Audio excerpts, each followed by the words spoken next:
শুভ সন্ধ্যা। Welcome to BS tutorial. BS টিউটোরিয়ালে তোমাদের সবাইকে স্বাগত। যে সমস্ত ছাত্রছাত্রী ক্লাস 12-এ পড়ো, থার্ড সেমিস্টার দেবে এবং বায়োলজি রয়েছে, তারা নিশ্চয়ই এই ভিডিওগুলো ফলো করছো। এর আগে আমাদের দুটো ক্লাস হয়ে গেছে, সেই ভিডিওগুলোর লিঙ্ক নিচে ডেসক্রিপশন বক্সে আমি দিয়ে দেবো, সেগুলো অবশ্যই দেখে নাও। আজকে ক্লাসটা একটু ছোট হবে, কারণ যান্ত্রিক গোলযোগের জন্য আমি আগে ক্লাস রেকর্ডিং করতে পারিনি, সময় খুব কম। তো একদম বেশি কথা বলবো না, সরাসরি আমরা চলে আসি। আজকে কি পড়া হবে দেখো। আজকে পড়বো আমরা ইতর পরাগযোগ বা বহিঃপ্রজনন সংক্রান্ত কৌশল।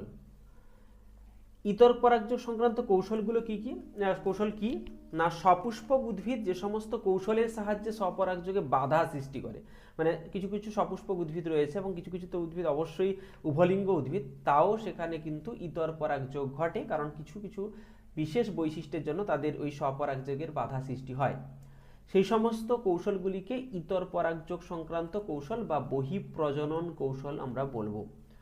সাধারণত আমরা এখানে 5টি পদ্ধতি দেখব, যে 5টি পদ্ধতিতে ইতর পরাগযোগ সম্পন্ন হয়। প্রথমত একলিঙ্গতা বা ডাইক্লিনি। ডাইক্লিনি কি না, যখন ফুলে পুংস্তবক বা স্ত্রীস্তবক যে কোনো একটি থাকে, অর্থাৎ আমরা এক কথায় বললে কি বলবো, একলিঙ্গ ফুল যেগুলো, তাদের মানে এই অভিযোজনগত বৈশিষ্ট্যটাকে বলা হয় ডাইক্লিনি বা একলিঙ্গতা। উদাহরণ কি হবে, যেরকম কুমড়ো ফুল, লাউ ফুল, পটল ফুল, এগুলো হচ্ছে একলিঙ্গতা দেখায়। এদের ক্ষেত্রে তো অবশ্যই ইতর পরাগযোগ ঘটবে। সেকেন্ড বিষয় হচ্ছে বিষম পরিণতি বা ডাইকোগ্যামি। এই টার্মগুলো খুব ইম্পর্টেন্ট, এই ইংলিশ টার্মগুলো ভালো করে মনে রাখবে। ডাইকোগ্যামি মানে হচ্ছে বিষম পরিণতি, অর্থাৎ পুংস্তবক এবং স্ত্রীস্তবক ভিন্ন ভিন্ন সময়ে পরিণতি লাভ করে। এটা দুরকম হতে পারে, একটা হচ্ছে পুং পরিণতি বা প্রোট্যান্ড্রি, অর্থাৎ বুঝতেই পারছো পুংস্তবক যেটা রয়েছে সেটা আগে পরিণতি লাভ করবে। কার আগে? অবশ্যই গর্ভপত্রের আগে পরিণতি লাভ করবে, ফলে এদের ক্ষেত্রে স্বপরাগযোগ ঘটা সম্ভব হয় না। যেরকম জবা আমরা আদর্শ ফুল বলি, কিন্তু এক্ষেত্রে দেখবে বীজ হয় না বা ফল হয় না, কারণ হচ্ছে ওই পুং পরিণতি বা প্রোট্যান্ড্রির জন্য। এছাড়া রক্তদ্রোণের ক্ষেত্রেও এটা লক্ষ্য করা যায়। এছাড়া স্ত্রী পরিণতি বা প্রোটোগাইনি কি না, গর্ভপত্র যখন পুংস্তবকের পূর্বেই পরিণতি লাভ করে, গর্ভপত্রটা আগে পরিণতি লাভ করছে, তখন তাকে বলা হচ্ছে স্ত্রী পরিণতি। যেরকম চাঁপা ফুলের ক্ষেত্রে, মিরাবিলিস চাম্পাকা বা চাঁপা ফুলের ক্ষেত্রে, রজনীগন্ধা ফুলের ক্ষেত্রে কিন্তু আগে স্ত্রী স্তবকটা পরিণতি লাভ করে, ফলে এদের ক্ষেত্রে ইতর পরাগযোগ সম্পন্ন হয়। এছাড়া 3 নম্বর পদ্ধতি হচ্ছে স্বসঙ্গমরোধী বা হার্কোগ্যামি। হার্কোগ্যামিটা কি না, যখন উভলিঙ্গ ফুলে পুংকেশর ও গর্ভকেশর একই সঙ্গে পরিণতি লাভ করছে। তাহলে কেন ইতর পরাগযোগ দেখা যাচ্ছে? উভলিঙ্গ ফুল, স্বপরাগযোগ হওয়ার কথা, সঙ্গে আবার একই সঙ্গে পরিণতিও লাভ করছে, তার মানে ডেফিনেটলি স্বপরাগযোগ হওয়ার কথা, কিন্তু দেখা যাচ্ছে এদের ক্ষেত্রে ইতর পরাগযোগ লক্ষ্য করা যাচ্ছে না। কারণ কি না, একসঙ্গে পরিণতি লাভ করলেও এদের গঠনগত বৈশিষ্ট্য এমন যার জন্য স্বপরাগযোগ ঘটতে পারে না, এদেরকে বলা হয় স্বসঙ্গমরোধী বৈশিষ্ট্য। কি হয় না, পরাগধানী থেকে গর্ভমুণ্ডটি অনেক দূরে থাকে, মানে যেখানে পরাগধানী রয়েছে তার থেকে একই ফুলের গর্ভমুণ্ড অনেকটা দূরে রয়েছে, ফলে এখানে স্বপরাগযোগ সম্ভব হয় না। যেরকম ঘেটুর ক্ষেত্রে লক্ষ্য করা যায়, ক্লিওডেন্ড্রন বা ঘেটুর ক্ষেত্রে। আবার অনেক সময় পরাগ রেণুগুলি একত্রিত হয়ে পলিনিয়াম গঠন করে, যা কীটপতঙ্গ ছাড়া অন্য কোনো ভাবে গর্ভমুণ্ডে স্থানান্তরিত হতে পারে না। সেক্ষেত্রেও কি দেখতে পাওয়া যাবে না, অবশ্যই ইতর পরাগযোগ দেখতে পাওয়া যাবে। উভলিঙ্গ ফুল হলেও একই সঙ্গে পরিণতি লাভ করলেও কি লক্ষ্য করা যাবে না, অবশ্যই এদের মধ্যে তোমার ইতর পরাগযোগ লক্ষ্য করা যাবে। উদাহরণ হচ্ছে ক্যালোট্রপিস ফসিরা বা আকন্দের ক্ষেত্রে এই ধরনের লক্ষ্য করা যায়।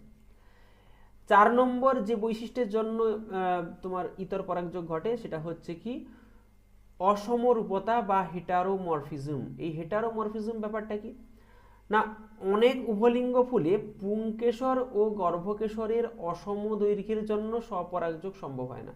মানে পুংকেশর এবং গর্ভকেশর তাদের দৈর্ঘ্যের পার্থক্য অনেক বেশি হয়, অর্থাৎ পুংকেশর অনেক ছোট হয়, গর্ভকেশর অনেক বড় হয়, অথবা গর্ভকেশর অনেক বড় হয়, ছোট হয়, পুংকেশর অনেক বড় হয়, এরকম ক্ষেত্রে হেটারোমরফিজম লক্ষ্য করা যায়। যেরকম পানমরিচের ক্ষেত্রে লক্ষ্য করা যায়, আমরুলের ক্ষেত্রে পানমরিচের ক্ষেত্রে আমরুল বা অক্সালিসের ক্ষেত্রে লক্ষ্য করা যায়। এছাড়া প্রাইমুলার ক্ষেত্রে লক্ষ্য করা যায় এবং লাইথারামের ক্ষেত্রে লক্ষ্য করা যায় অসম পরিণতি।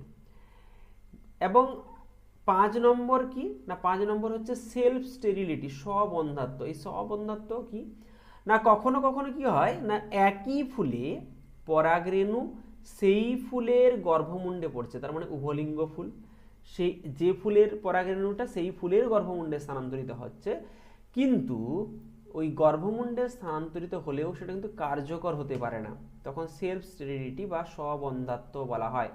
যেরকম চা এর ক্ষেত্রে লক্ষ্য করা যায়, ক্যামেলিয়া সাইনেনসিস বা রাসনা ভান্ডার অক্সবার্গি, এদের ক্ষেত্রে কিন্তু ওই স্ববন্ধাত্ব বা সেলফ স্টেরিলিটি লক্ষ্য করা যায়। তো এই হচ্ছে মোটামুটি 5টা কারণ, যে 5টা কারণে কি হয় না, উভলিঙ্গ ফুলের ক্ষেত্রে স্বপরাগযোগ না ঘটে, ইতর পরাগযোগ ঘটে।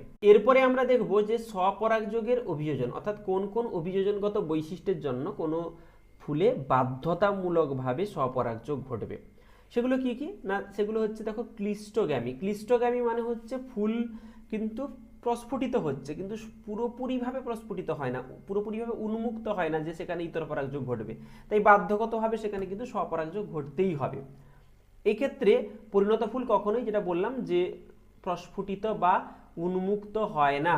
কোনো কোনো ফুল আবার কি হয় না, মাটির নিচে জন্মায়। যেরকম যদি আমরা উদাহরণ দেখি কানসিরা, যার বিজ্ঞানসম্মত নাম হচ্ছে কোমেলিনা বেঙ্গালিনসিস, এদের ক্ষেত্রে দু রকমের ফুল হয়, একটা তো অবশ্যই মাটির ওপরে হচ্ছে, এবং আরেক প্রকার ফুল থাকে যেটা মাটির তলায় থাকে। তার মানে মাটির তলায় থাকে মানে সেখানে বুঝতেই পারছো ইতর পরাগযোগের কোনো সম্ভাবনাই নেই, তার মানে সেক্ষেত্রে স্বপরাগযোগ ঘটতেই হবে। তার মানে যে সমস্ত ফুলগুলো বদ্ধ অবস্থায় থাকছে, পুরোপুরি উন্মুক্ত হচ্ছে না, সেই সমস্ত ফুলগুলোকে বলা হয় ক্লিস্টোগ্যামাস ফুল, এবং এদের ক্ষেত্রে স্বপরাগযোগ ঘটবেই ঘটবে।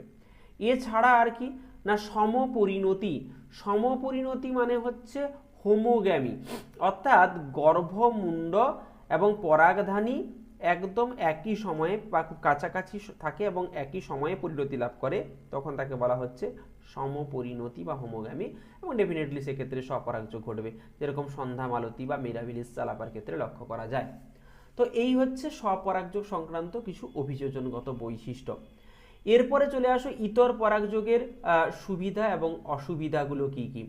ইতর পরাগযোগের সুবিধা কি না, ইতর পরাগযোগের ফলে নতুন বৈশিষ্ট্য সম্পন্ন, অবশ্যই নতুন বৈশিষ্ট্য সম্পন্ন উদ্ভিদ সৃষ্টি হবে, এবং যেগুলো নতুন বৈশিষ্ট্য হওয়ার জন্য শক্ত হবে, সবল হবে, সহজেই প্রতিকূল পরিবেশের সঙ্গে নিজেকে খাপ খাইয়ে নিতে পারবে, অর্থাৎ অভিযোজন ক্ষমতা অনেক বেশি হবে। এছাড়াও নতুন বৈশিষ্ট্যের আবির্ভাব ঘটার ফলে উন্নততর প্রজাতির আবির্ভাব ঘটে, অর্থাৎ যেটা আমরা এক কথায় বলি অভিব্যক্তিতে সাহায্য করবে। 3 নম্বর এবং 4 নম্বর পয়েন্ট হচ্ছে ইতর পরাগযোগের ফলে উন্নত জাতের ফল এবং বীজের উদ্ভব ঘটে, ফলে এই সমস্ত বীজের কিন্তু জার্মিনেশন যে পাওয়ার বা অঙ্কুরোদ্গম ক্ষমতা অনেক বেশি হয়, এবং এদের রোগ প্রতিরোধ ক্ষমতা সাধারণত স্বপরাগী উদ্ভিদের তুলনায় অনেকটাই বেশি হয়, এবং এদের ফলনও বৃদ্ধি হয়। এটা হচ্ছে ইতর পরাগযোগের কিছু সুবিধা। এবারে সুবিধা যেরকম রয়েছে, কিছু অসুবিধাও রয়েছে বা ডিসঅ্যাডভান্টেজেস রয়েছে।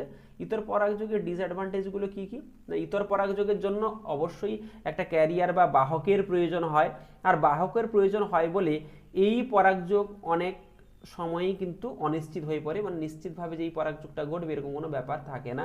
অনেক সময় বাহক নেই, ফলে আমরা দেখেছি যে সেক্ষেত্রে কিন্তু স্বপরাগযোগ, ইতর পরাগযোগ সম্ভব হচ্ছে না। 2 নম্বর হচ্ছে অধিক সংখ্যক পরাগরেণুর অপচয় ঘটে। একটা পতঙ্গ বা বায়ুর মাধ্যমে যে বায়ুপরাগী ফুলগুলো রয়েছে, এই ধরনের ফুলগুলো কি হয় না, যখন পরাগরেণু উৎপন্ন করে সেই পরাগরেণুটা বিভিন্ন বাহকের মাধ্যমে গিয়ে কি হয় না, অন্যান্য ফুলের মধ্যে হয়তো স্থানান্তরিত হয়ে গেল, ফলে অপচয় ঘটবে। বা অনেক সময় বায়ুর মাধ্যমে চারিদিকে ছড়িয়ে পড়ে এবং যেখানে সেখানে পড়ে থাকে, কিন্তু ফুলের উপরে যায় না, মানে প্রচুর পরিমাণ পরাগরেণুর অপচয় ঘটে।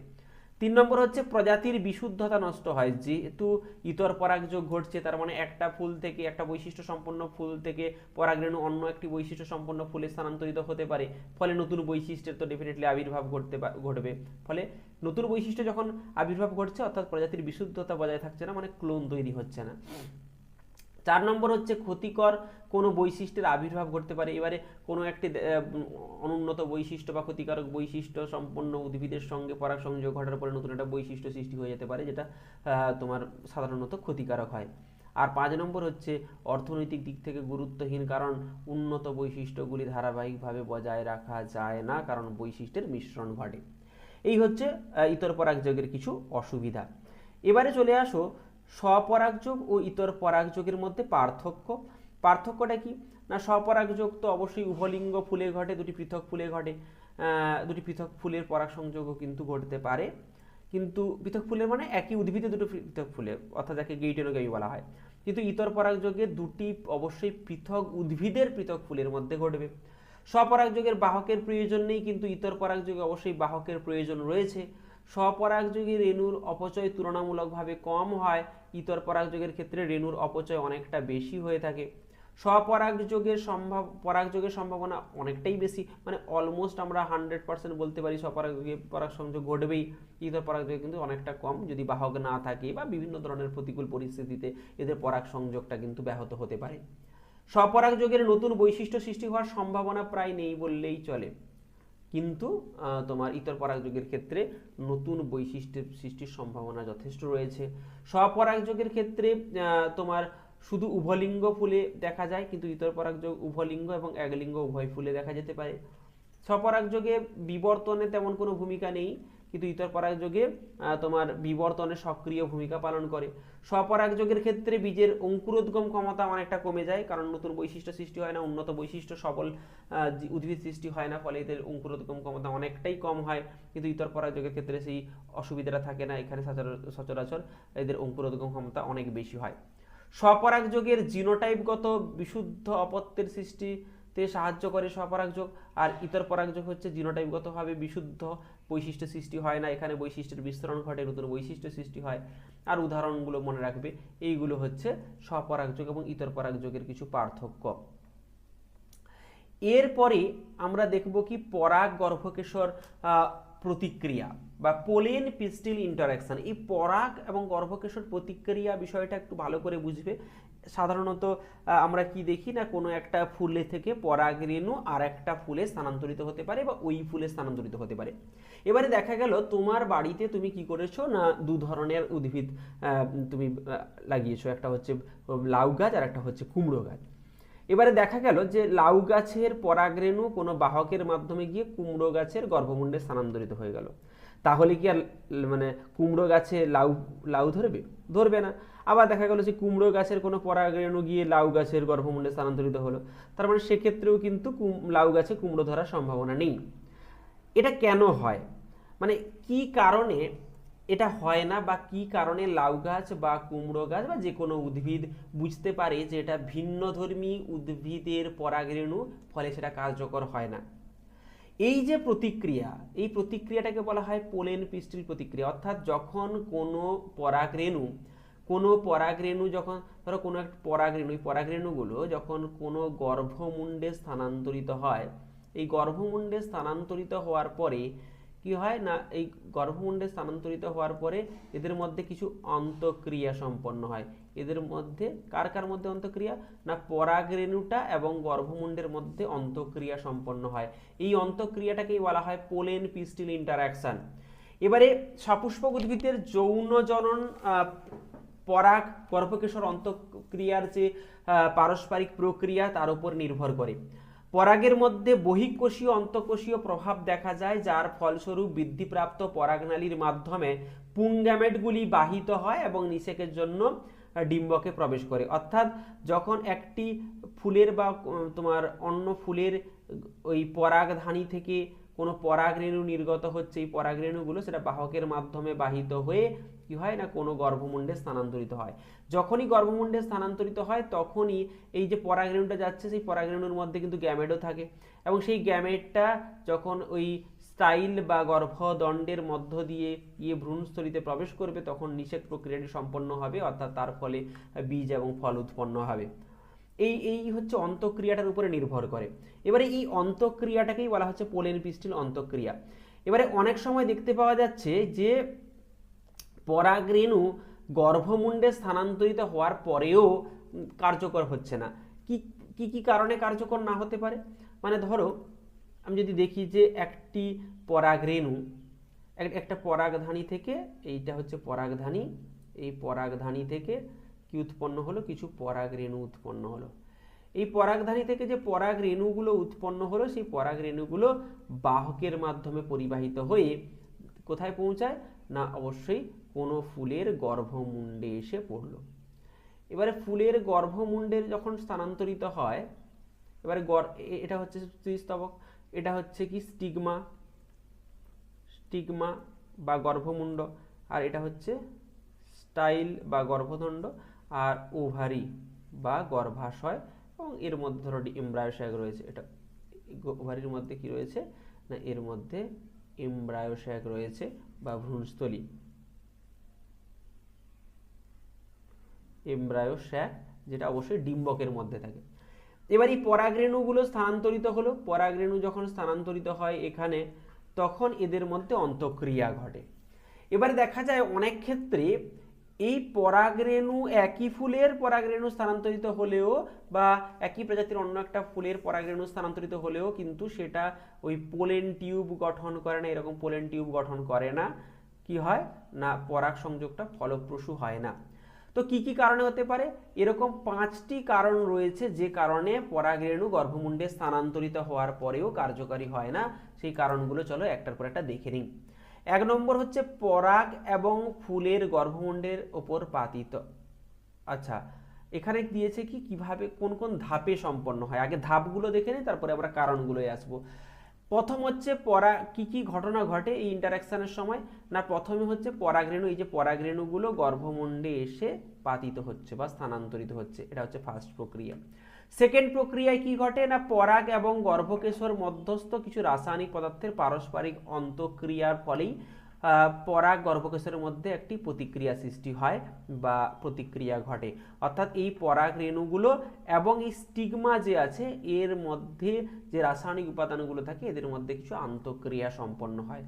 3 নম্বর পর্যায়ে ফুলের গর্ভমুণ্ড পরাগকে চিহ্নিত করে। তারপরে 3 নম্বর পর্যায়ে হয় কি না এই ফুলের যে গর্ভমুণ্ড রয়েছে বা স্টিগমা রয়েছে সেই পরাগটাকে চিহ্নিত করে। কি ধরনের? কিভাবে? না যদি একই ফুলের পরাগরেণু হয়, তাহলে একই ফুলের বা একই উদ্ভিদের অন্য কোনো ফুলের পরাগরেণু হয় তবে গিয়ে কার্যকরী হবে। যদি অন্য কোনো ফুলের, ধরো ওই যে বললাম লাউ গাছে যদি কুমড়ো গাছের পরাগরেণু চলে আসে, তার মানে সেক্ষেত্রে কার্যকরী হবে না। অর্থাৎ স্টিগমা সেটাকে আইডেন্টিফাই করবে। আর লাস্ট পর্যায়ে কি হয়? না নিষ্ক্রিয় পরাগ গর্ভমুণ্ড দ্বারা গৃহীত হয় না, ফলে এটি নিষ্ক্রিয় হয়ে যায়। আর গর্ভমুণ্ডের উপরিভাগে বায়বীয় আর্দ্রতা এবং সুগারের উপস্থিতি আদর্শ পরাগের অঙ্কুরোদ্গমে সাহায্য করে। তার মানে এরপরে যদি একই ফুলের পরাগরেণু হয় বা একই উদ্ভিদের পরাগরেণু হয়, তার মানে একটা কি হবে? এরকম অঙ্কুরিত হবে। তার ইনটাইন স্তর থেকে এরকম একটা টিউব তৈরি হবে, এই টিউবটাকে বলা হচ্ছে পোলেন টিউব। ইনটাইন স্তর থেকে একটা পোলেন টিউব তৈরি হবে যেটা রেণুরন্ধ্র দিয়ে বেরিয়ে আসবে। তারপরে কি হয়? না ওই পরাগ নালী পেকটিনেজ এবং অন্যান্য আর্দ্র বিশ্লেষক উৎসেচকের সাহায্যে পরাগনালী গর্ভদণ্ডের কোষগুলিকে দ্রবীভূত করে। তার মানে এ কি করে? পরাগনালীটা এই যে বিভিন্ন উৎসেচকের সাহায্যে এই গর্ভদণ্ডের যে কোষগুলো আছে তাকে দ্রবীভূত করে এইভাবে সামনের দিকে অগ্রসর হতে থাকে, এইভাবে সামনের দিকে অগ্রসর হয়। এবারে সামনের দিকে যখন সামনের দিকে মানে কার দিকে? অবশ্যই ভ্রূণস্থলীর দিকে অগ্রসর হয়। এবং এইখানে গর্ভদণ্ডের মধ্যে, মানে এই টিউব, এই যে পুরো দণ্ডটা রয়েছে এই গর্ভদণ্ডের মধ্যে এখানে একটা ক্যালসিয়াম বোরন ইনোসিটল সুগার কমপ্লেক্সের মাধ্যমে পরাগনালীর বৃদ্ধি পায়। এই যে পরাগনালীটা বৃদ্ধি পেতে পেতে ভ্রূণস্থলীর দিকে আসছে, এটার জন্য দায়ী হচ্ছে একটা কমপ্লেক্স, এটা হচ্ছে calcium boron inositol sugar complex. এবং পরাগনালী ভ্রূণস্থলীর মধ্যে প্রবেশ করে এবং এইভাবে আস্তে আস্তে পরাগনালীটা কি হবে? ভ্রূণস্থলীর মধ্যে প্রবেশ করে এবং 3 ভাবে প্রবেশ করতে পারে। একটা হচ্ছে পোরোগ্যামি, জানো তোমরা? পোরোগ্যামি মানে হচ্ছে যখন ওই ডিম্বক রন্ধ্র দিয়ে প্রবেশ করবে। তারপরে হচ্ছে মেসোগ্যামি, মেসোগ্যামি ডিম্বক ত্বক দিয়ে প্রবেশ করবে। আর একটা হচ্ছে চালাজোগ্যামি, যেটা ডিম্বক মূল দিয়ে প্রবেশ করবে। তো 3 ভাবে মোটামুটি ভ্রূণস্থলীর মধ্যে প্রবেশ করতে পারে যে কোনো একটা প্রক্রিয়া।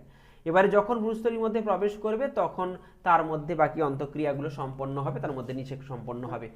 এইভাবে কতগুলো ধাপে পরাগরেণু কিন্তু ক্রিয়া করে। কিন্তু অনেক সময় সেক্সুয়াল ইনকম্প্যাটিবিলিটি লক্ষ্য করা যায়, অর্থাৎ যৌন অসাযুজ্যতা লক্ষ্য করা যায়।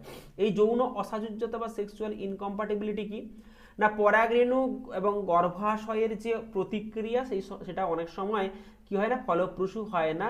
অর্থাৎ পরাগরেণুটা যদি ভিন্ন ফুলের হয় বা পরাগরেণু অঙ্কুরিত হওয়ার পরেও যদি ভ্রূণস্থলী পর্যন্ত না পৌঁছায়, তো বিভিন্ন কারণে ওই সেক্সুয়াল ইনকম্প্যাটিবিলিটি বা যৌন অসাযুজ্যতা দেখতে পাওয়া যায়। সেগুলো আমরা একটার পর একটা আসছি। তাহলে সক্রিয় পরাগ গর্ভমুণ্ডের উপর পাতিত হওয়ার পর যে ঘটনাগুলো ঘটে সেগুলো তো আমরা দেখলাম। এই ঘটনাক্রমের মাধ্যমে পরাগনালী সৃষ্টি করে তাকে সাধারণত পরাগ গর্ভকেশর প্রতিক্রিয়া বলা হয়। সেটা আমরা এই যে 10টা ধাপ রয়েছে এই 10টা ধাপে দেখলাম। এরপরে বিভিন্ন প্রজাতির পরাগরেণু কোনো ক্ষেত্রে স্বপ্রজাতির পরাগরেণু যখন গর্ভমুণ্ডে পড়ে তখন অঙ্কুরিত অনেক সময় হতে পারে না। মানে কি না, হয়তো কোনো একটি ফুলের, যেরকম ধরো একটা কুমড়ো গাছের ফুলের পরাগরেণু কুমড়ো গাছের ফুলেই স্থানান্তরিত হলো, তাও কিন্তু অনেক সময় দেখতে পাওয়া যায় কার্যকরী হয় না। বা কুমড়ো গাছের ফুলের কোনো একটা পরাগরেণু সে কী করলো, কোনো উচ্ছে গাছের গর্ভমুণ্ডে স্থানান্তরিত হলো, ফলে কার্যকরী হবে না। তো অঙ্কুরিত হয় না, কার্যকরী হয় না, ফলপ্রসূ হয় না। এই অঙ্কুরিত হওয়ার পদ্ধতিটা যে বিষয়ের উপর নির্ভর করে, সেই বিষয়টা হচ্ছে কি, ওই যে একটু আগে দেখলাম পোলেন পিস্টের ইন্টারাকশনের উপর নির্ভর করে। সেটা ছাড়াও আরও কতগুলো ফ্যাক্টর রয়েছে যে ফ্যাক্টরের জন্য এই সেক্সুয়াল ইনকম্প্যাটিবিলিটি লক্ষ্য করা যায়। সেই ফ্যাক্টরগুলো আমরা দেখে নেব। দেখো, প্রথম হচ্ছে দেখা গেল পরাগনালিকা গর্ভদণ্ডের তুলনায় অতিরিক্ত ছোট বা বড় হয়। দেখা গেল এই যে গর্ভদণ্ড রয়েছে, মানে ধরো একটা গর্ভদণ্ড রয়েছে, এটা হচ্ছে গর্ভদণ্ড। একটু ভালো করে যদি আমরা ছবিটা দেখি তাহলে কি দেখবো, ধরো এইটা হচ্ছে একটা তোমার স্ত্রী স্তবকের, এটা হলো গর্ভদণ্ড। এই গর্ভদণ্ড এবং নিচে অবশ্যই ওভারি রয়েছে। এই গর্ভদণ্ডের যা দৈর্ঘ্য তার তুলনায় এই যে এখানে পরাগ নালী যেটা উৎপন্ন হচ্ছে, দেখা গেল এই পরাগ নালীটা এতটা পর্যন্ত আসছে, মানে অনেকটা ছোট। পরাগ নালীটা ছোট যদি হয়, যদি দেখা গেল গর্ভদণ্ডের তুলনায় পরাগ নালী অনেকটাই এরকম ছোট হয়, তার মানে এ তো এই ভ্রূণস্থলীর মধ্যে এখানে প্রবেশ করতে পারবে না। তার মানে সেক্সুয়াল ইনকম্প্যাটিবিলিটি দেখা যাবে, এক্ষেত্রে সাকসেসফুল হবে না। সেকেন্ড হচ্ছে পরাগনালিকার মুখে ক্যালোজ নামক পলিস্যাকারাইড সঞ্চিত হয়ে যায়। অনেক সময় দেখা যায় এই যে পরাগনালীটা আছে তার একদম সম্মুখভাগে ক্যালোজ নামক এক প্রকার পলিস্যাকারাইড জমা হয়ে যাচ্ছে, তার মধ্য থেকে গ্যামেটটা নির্গত হতে পারছে না। এক্ষেত্রেও সেক্সুয়াল ইনকম্প্যাটিবিলিটি লক্ষ্য করা যায়। 3 নম্বর হচ্ছে পরাগনালিকা নিরেট গর্ভদণ্ডের কোষ প্রাচীরকে ভেদ করতে পারে না। মানে এই যে পরাগনালীটা এটা আসছে, তখন এটা দেখা গেল এই অংশটা পুরো নিরেট, এই অংশটা পুরোপুরিভাবে নিরেট, এবং এই পরাগনালীটা এই নিরেট অংশটাকে ভেদ করতে পারে না, দিয়ে ভ্রূণস্থলীতে প্রবেশ করতে পারে না। সেক্ষেত্রে সেক্সুয়াল ইনকম্প্যাটিবিলিটি লক্ষ্য করা যাবে। আর 4 নম্বর কি, গর্ভমুণ্ডে থাকাকালীন পরাগরেণু উপযুক্ত খাদ্য পেল না। এই যে গর্ভমুণ্ডে যখন অসংখ্য পরাগরেণু এসে পড়ে, এবং সেই পরাগরেণু যদি ওই গর্ভমুণ্ড থেকে পুষ্টিরস সংগ্রহ করতে না পারে, সেক্ষেত্রে অনেক সময় লক্ষ্য করা যায় কি না, এটা কার্যকরী হয় না, ফলপ্রসূ হয় না, ফলে সেক্সুয়াল ইনকম্প্যাটিবিলিটি লক্ষ্য করা যায়। লাস্ট হচ্ছে কি না, গর্ভমুণ্ডের অভিস্রবণ চাপ পরাগনালীর নির্গমনের অনুকূল হয় না। এই যে গর্ভমুণ্ডের মধ্যে অভিস্রবণ যেটা চাপ থাকে, সেটা এই পরাগনালীটাকে পরাগরেণু থেকে নির্গত হতেই দেয় না, ফলে সেক্ষেত্রে সেক্সুয়াল ইনকম্প্যাটিবিলিটি লক্ষ্য করা যাবে। এই সেক্সুয়াল ইনকম্প্যাটিবিলিটি দু রকমের হয়, যৌন অসাযুজ্যতা বা সেক্সুয়াল ইনকম্প্যাটিবিলিটি আমরা যাকে এসআই বলি, সেক্সুয়াল ইনকম্প্যাটিবিলিটি, এটা সাধারণত দু রকমের হয়। একটা হচ্ছে আন্তঃপ্রজাতি আর একটা হচ্ছে অন্তঃপ্রজাতি। প্রথম চলে আসো আন্তঃপ্রজাতি। আন্তঃপ্রজাতি যৌন অসাযুজ্যতা, সেক্সুয়াল ইনকম্প্যাটিবিলিটি। আর একটা হলো কি না অন্তঃপ্রজাতি, অন্তঃপ্রজাতি সেক্সুয়াল ইনকম্প্যাটিবিলিটি। এবারে এগুলো কি না, প্রথমে যে আন্তঃপ্রজাতিতে চলে আসি, কি হয় না, এক্ষেত্রে একটি প্রজাতির পরাগরেণু অপর প্রজাতির ফুলের গর্ভমুণ্ডে অঙ্কুরিত হয় না। মানে যেটা বললাম যে ধরো তুমি কি হলো, একটা একটু আগে উদাহরণটা দিচ্ছিলাম, এটা হচ্ছে লাউ গাছের পরাগরেণু কোথায় গেল না, ওই কুমড়ো গাছের গর্ভমুণ্ডে স্থানান্তরিত হলো। এটা কি গাছ, কুমড়ো গাছের। লাউ গাছের পরাগরেণুটা গিয়ে কুমড়ো গাছে স্থানান্তরিত হবে। তার মানে সেক্ষেত্রে তো ডেফিনেটলি এসআই দেখতে পাওয়া যাবে, সেক্সুয়াল ইনকম্প্যাটিবিলিটি লক্ষ্য করা যাবে। এটা হচ্ছে আন্তঃপ্রজাতি, আন্ত মানে ভিন্ন প্রজাতির, বা কুমড়ো গাছের পরাগরেণু দেখা গেল লাউ গাছের পরাগরেণু মানে গর্ভমুণ্ডে স্থানান্তরিত হচ্ছে, তার মানে সেক্ষেত্রেও এটা একইভাবে কার্যকরী হবে না। এটাকে বলা হয় আন্তঃপ্রজাতির সেক্সুয়াল ইনকম্প্যাটিবিলিটি। কিন্তু অন্তঃপ্রজাতির মধ্যে হয় কেন না, যখন একই প্রজাতির মধ্যে হয়, একই প্রজাতির পরাগরেণু ওই প্রজাতির উদ্ভিদের ফুলের গর্ভমুণ্ডে স্থানান্তরিত হওয়ার পরেও কিন্তু সেক্সুয়াল ইনকম্প্যাটিবিলিটি যদি লক্ষ্য করা যায়, তখন তাকে বলা হয় অন্তঃপ্রজাতির অসাযুজ্যতা। এই অন্তঃপ্রজাতি অসাযুজ্যতা দু রকমের, একটা হচ্ছে গ্যামেটোফাইটিক আর একটা হচ্ছে স্পোরোফাইটিক। এগুলো আবার এই যে অন্তঃপ্রজাতি দু রকমের হয়, একটা হচ্ছে গ্যামেটোফাইটিক যৌন অসাযুজ্যতা, আর একটা হচ্ছে কি স্পোরোফাইটিক যৌন অসাযুজ্যতা। গ্যামেটোফাইটিক যৌন অসাযুজ্যতা কি না, গ্যামেটোফাইটিক হচ্ছে এই প্রক্রিয়ায় পরাগরেণু দ্বারা নিয়ন্ত্রিত হয়। যখন প্রক্রিয়াটা এই যে গ্যামেটোফাইটিক হচ্ছে কি দ্বারা নিয়ন্ত্রিত হচ্ছে না, পরাগরেণু কি করছে, পুরো প্রক্রিয়াটাকে নিয়ন্ত্রণ করছে। গর্ভমুণ্ড নয় কিন্তু, এই যে গর্ভমুণ্ড রয়েছে এবং এবং পরাগরেণু রয়েছে, ধরো গর্ভমুণ্ড এবং পরাগরেণু রয়েছে, এবং এই পরাগরেণু ডিসাইড করবে যে এটা এর সঙ্গে অন্তঃক্রিয়া হবে কি হবে না। অর্থাৎ যখন পরাগরেণু দ্বারা নিয়ন্ত্রিত হয় তখন তাকে বলা হচ্ছে গ্যামেটোফাইটিক যৌন অসাযুজ্যতা।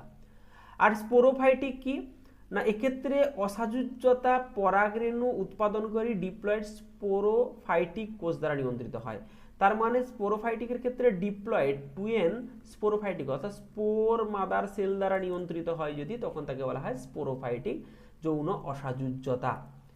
এবারে চলে আসো এই সংক্রান্ত একটা থিওরি রয়েছে। কি থিওরি না, বিজ্ঞানী ইস্ট এবং ম্যাঞ্জেলসডর্ফ 1925 খ্রিস্টাব্দে নিকোটিয়ানা স্যান্ডেরি নামক উদ্ভিদের উপর গবেষণা করে যৌন অসাযুজ্যতার একটা জিনগত ব্যাখ্যা দেন। একে বিরোধী এস অ্যালিল মতবাদ বা অপোজিশন এস অ্যালিল হাইপোথিসিস বলা হয়। ভালো করে বুঝবে বিষয়টা কি। এই অপোজিশন এস অ্যালিল হাইপোথিসিস কি না, এই মতবাদ অনুসারে এস জিনের অনেকগুলি তোমার অ্যালিল যৌন অসাযুজ্যতাকে নিয়ন্ত্রণ করে। এবারে গ্যামেটোফাইটিক যৌন অসাযুজ্যতার ব্যাপারটা একটু ভালো করে বোঝো। এই ক্ষেত্রে পরাগরেণু দ্বারা নিয়ন্ত্রিত হবে, গ্যামেটোফাইটিক মানে বুঝতেই পারছো পরাগরেণু দ্বারা নিয়ন্ত্রিত হবে, এবং পরাগরেণু এন এবং গর্ভাশয়ে এন একই জিনের অ্যালিল। তার মানে ধরো এটা হচ্ছে পরাগরেণু, এখানে যা অ্যালিল আছে আর তোমার ওই গর্ভাশয়ের অ্যালিল একই হবে। এর মধ্যে গর্ভাশয়ের মধ্যে যে অ্যালিল আছে মানে গর্ভাশয়ের অবশ্যই তার অংশগুলোর যে অ্যালিল রয়েছে সেটা যদি একই হয় তাহলে পরাগরেণুটি অঙ্কুরিত হবে না। তার মানে কি দেখা গেল যে পরাগরেণুর মধ্যে S1 এটা হচ্ছে পরাগরেণু, পরাগরেণুর মধ্যে যেটা আছে সেটা হচ্ছে S1 এবং S2, এর মধ্যে যে কোনো একটি, এটা যখন পরাগরেণু উৎপন্ন, এটা তো অবশ্যই ডিপ্লয়েড দুটো আছে, S1 এবং S2 অ্যালিল রয়েছে। যখন পরাগরেণু উৎপন্ন করবে S1 গ্যামেট উৎপন্ন হবে এবং S2 উৎপন্ন হবে। এই তো এবারে দেখা গেল যে গর্ভাশয়ের যে পরাগ বা অ্যালিলগুলো রয়েছে সেটা হচ্ছে S1 S2। তাহলে S1ও যদি এখানে স্থানান্তরিত হয় তাহলেও কার্যকারী হবে না, কারণ হচ্ছে একই, এখানেও S1 আছে এখানেও S1 আছে, কার্যকারী হবে না। S2 পরাগরেণুও যদি স্থানান্তরিত হয় তাহলেও কার্যকরী হবে না, কারণ একই রয়েছে, এই যে S2 ও এখানে রয়েছে। অর্থাৎ মোদ্দা কথা হচ্ছে পরাগরেণুর মধ্যে থাকা অ্যালিল এবং গর্ভাশয়ের মধ্যে থাকা অ্যালিল যদি একই হয়ে যায় তাহলে যৌন অসাযুজ্যতা লক্ষ্য করা যাবে। এছাড়া আর কি না, আর হচ্ছে দেখো এরকম যদি রেণু মাতৃকোষে, ধরো রেণু মাতৃকোষ যেটা বলছিলাম যে রেণু মাতৃকোষে অ্যালিলটা কি আছে, রেণু মাতৃকোষে এই রেণু মাতৃকোষে অ্যালিল রয়েছে S1 এবং S2।